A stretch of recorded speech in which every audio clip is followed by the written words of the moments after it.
Maratha ditch म्हणजे आजही जर कोणी बंगालला जात असेल तर त्याने हे लक्षात ठेवावं की ती मराठ्यांच्या घाबरीने भीतीने बनवलेलं.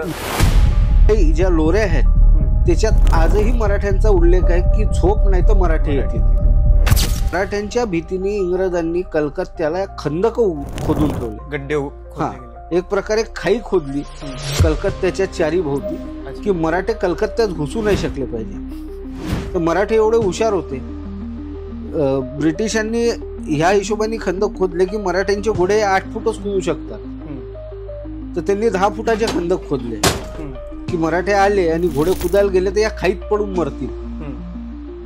तर मराठे एवढे दूरदृष्टीचे होते, हे बंगालपर्यंत तर आपल्या घोड्यांनी गेले, पण ते खंदक पार करायला तिथून लांब पडल्याने कुदणारे घोडे मागवले आणि त्या घोड्यावर बसून ते खंदक पार केले आणि कलकत्त्यात घुसले. तर त्यांच्या भीतीने ब्रिटिशांनी ज्यांनी खंदक खोदले तेच त्या खंदकात कुदून गेले. अरे बापरे.